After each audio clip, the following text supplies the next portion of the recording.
O desastre de Minamata foi um grave acidente ambiental que ocorreu na cidade de Minamata, no Japão, entre as décadas de 1950 e 1960. Essa tragédia foi causada pela contaminação de metilmercúrio nas águas da Baía de Minamata, contaminando os peixes e frutos do mar que alimentavam a população.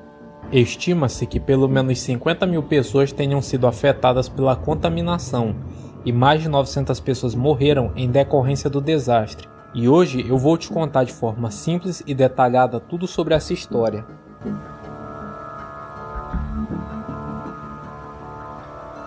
Minamata é uma cidade que está localizada na província de Kumamoto, no sul do Japão.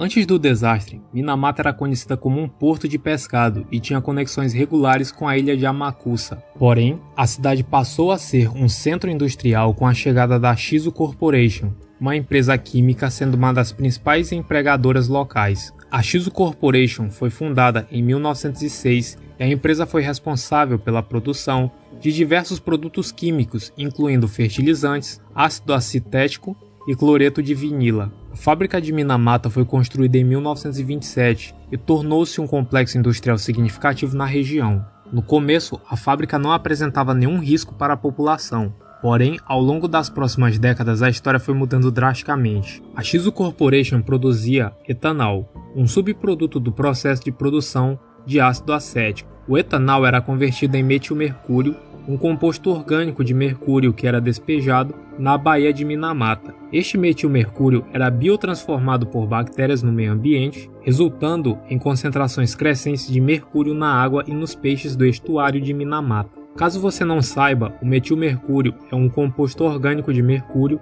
que é altamente tóxico e pode causar danos significativos ao sistema nervoso central. Ele é especialmente perigoso para fetos e crianças, pois pode causar microcefalia, danos cerebrais extensos e sintomas semelhantes aos vistos em paralisia cerebral.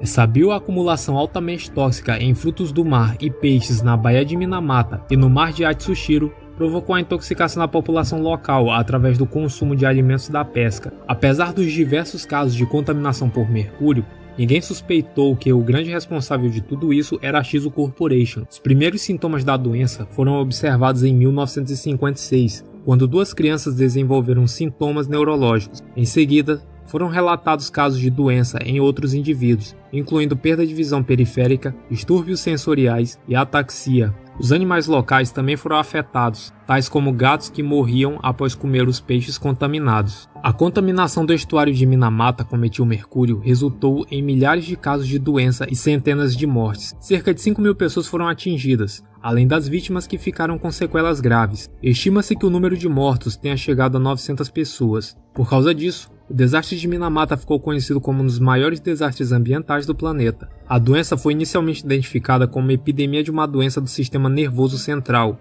de causa desconhecida. A investigação médica revelou que a causa da doença era a ingestão de peixes e moluscos contaminados com metilmercúrio. A concentração de mercúrio nos peixes era tão alta que os níveis de mercúrio nos pacientes com a doença eram de até 705 partes por milhão, ou 705 ppm.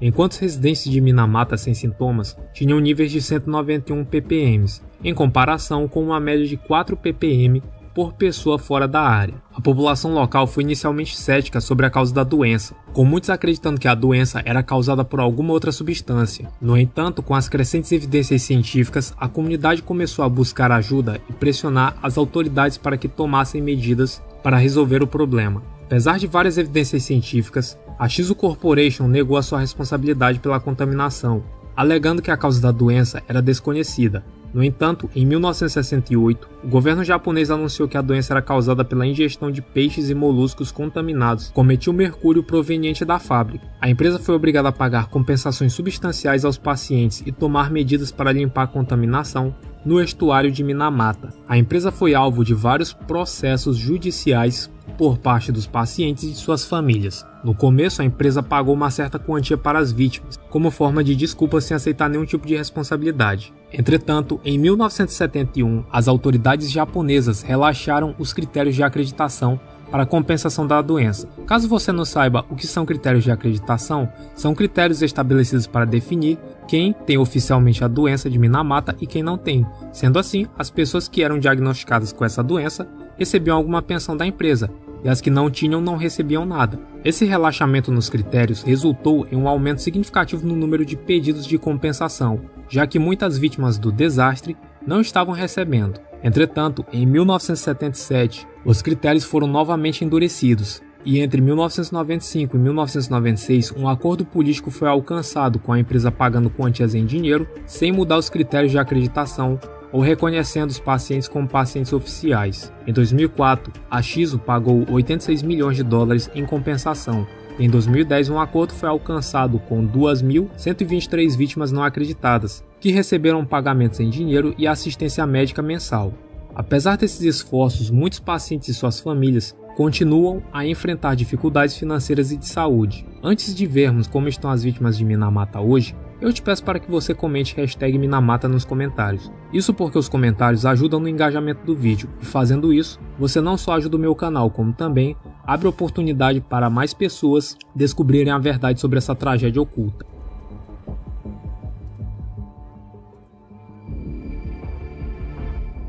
Então, apesar de já terem se passado mais de 60 anos após o reconhecimento oficial da doença de Minamata, ainda hoje há pessoas lutando pelo seu reconhecimento como pacientes e processando judicialmente por indenizações. Muitos pacientes vivem isolados e com dificuldades, alguns recebem cuidados e apoio dos familiares, enquanto outros não. Há também muitas famílias que lutam para receber algum tipo de remuneração da fábrica ou do governo, o que é um processo muito complicado. Até março de 2024, 2.284 pessoas foram reconhecidas oficialmente como pacientes, enquanto cerca de 1.400 ainda aguardam análise de seus pedidos, e mais de 1.700 pessoas em todo o país continuam processando por não terem recebido nenhuma compensação. Em setembro de 2023, o Tribunal de Osaka reconheceu todos os autores como pacientes e ordenou a indenização, mas em março de 2024, o Tribunal de Kumamoto rejeitou os pedidos de alguns autores por prazo vencido. Dos pacientes reconhecidos oficialmente, cerca de 90% ou 2.055 pessoas já faleceram, e a idade média dos pacientes é de 80,4 anos. Portanto, apesar de já terem se passado décadas após o desastre, Minamata ainda lida com os impactos, com pacientes e famílias buscando reconhecimento e indenização, e a sociedade precisando lidar com os traumas e aprender com essa tragédia ambiental. Então, o que você achou desse desastre? Se você gostou do vídeo, fique à vontade para deixar o seu like. Caso você queira se tornar uma pessoa que pensa fora do cubo, é só clicar em inscrever-se. Esse é o Mente Fora do Cubo. Até o próximo vídeo e fiquem com Deus.